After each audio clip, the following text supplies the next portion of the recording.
Google Fiber speeds up expansion as consumers' rivals raise pressure.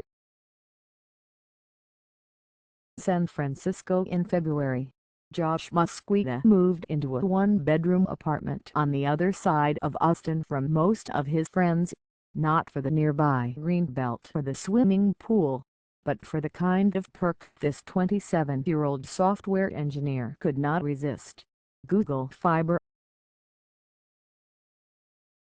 With the 1 gigabit a second service, fast enough to download a movie in less than 2 minutes, Mosqueda streams Game of Thrones, steps onto the virtual ice with video game Rocket League, or tests mobile apps frequently on multiple devices and without most of the hiccups he experienced on other broadband services. With fiber, Mosqueda no longer hesitates as he hands out his WiFi password when hosting friends, even during a housewarming party. "Every time I say that I have Google Fiber, people freak out," says Mosqueda. "And I say, you should freak out. It's amazing." Mosqueda is not a spokesman for Google Fiber, but he might as well be. Testimonials like his are fueling demand for the super-speedy internet service across the country. And that's good news for fiber, which has a green light from executives at parent Alphabet Google to spend big in its mission to become the national broadband company that competes with the industry's deeply entrenched heavyweights.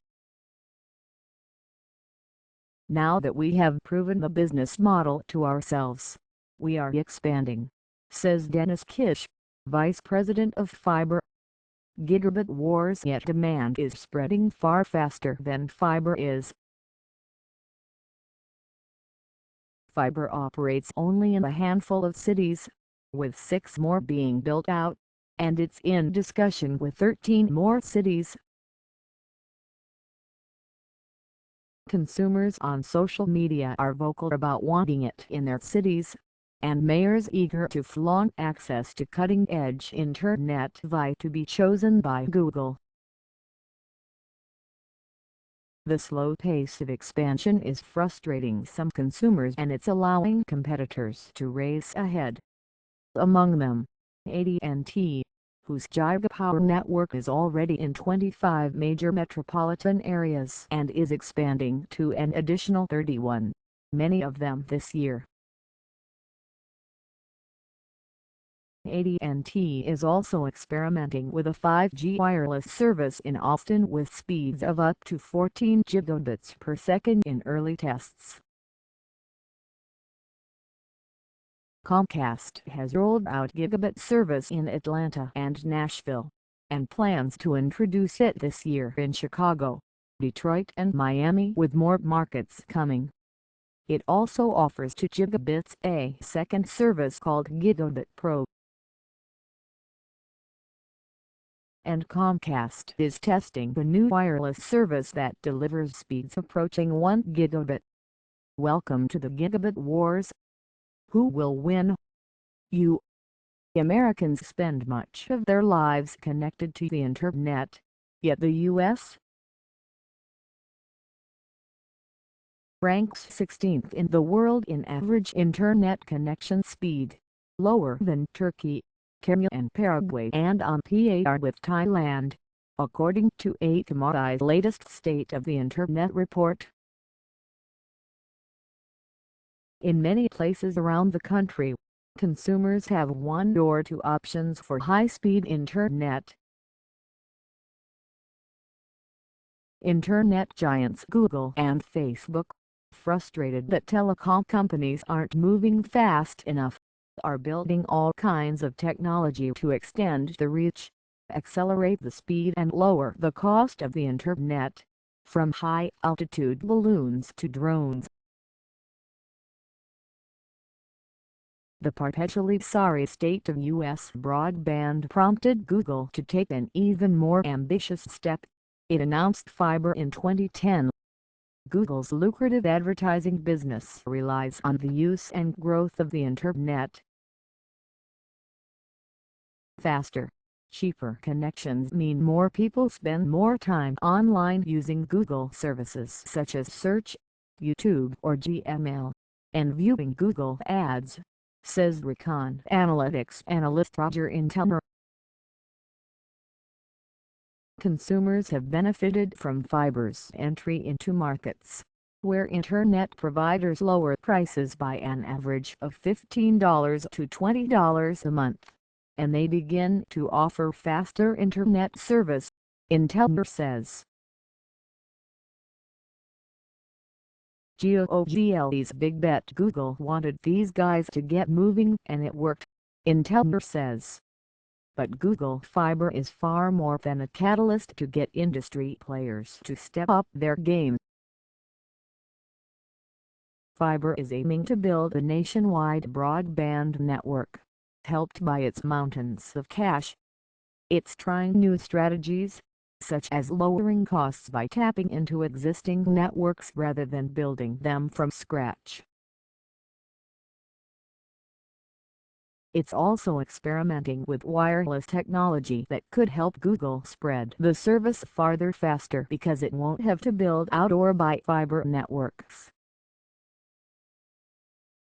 Fiber plans to start testing the technology in Kansas City and have a network running by the end of 2017. And, in June, Google Fiber said it would buy Wepus, a wireless point-to-point service focused on apartment buildings and condominiums. It is indeed a real business, and it's serving to increase competition as well, and that's something that we don't mind, Kish says. We think it's healthy for the market and for consumers. AllianceBernstein analyst Carlos Kurgiember estimates fiber could connect as many as 25 million homes over the next 5 years. Alphabet blessing last year's reorganization of Google under parent company Alphabet, separating Google's lucrative advertising business from its other bets is giving fiber a way to drive toward that goal. Fiber has the blessing of Alphabet management, including CEO Larry Page, Executive Chairman Eric Schmidt and Finance Chief Ruth Porat. It's a costly gambit. In the first quarter alone, Alphabet spent nearly $280 million on capital expenditures primarily related to fiber. Operating losses from fiber and Google's other bets were $802 million with revenues of $166 million in the first quarter. We are investing in a very thoughtful way, Kish says. And we're doing the right things to build a good, healthy, long-term business that is self-sustaining. As fiber digs in, it's also discovering that operating a broadband business comes with some baggage, customer complaints that are usually targeted at telecom companies. In 2013, Google Fiber said it would roll out gigabit internet service in Austin.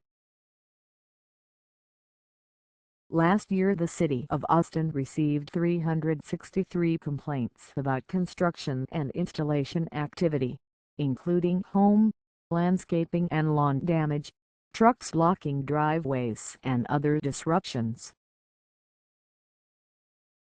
Of those, 254 involved Google Fiber and its contractors, while about 100 involved AT&T and Time Warner, according to the Austin American-Statesman.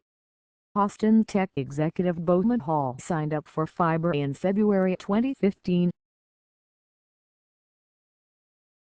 He found out in May that fiber had incorrectly classified his home as an apartment building, skipping over him.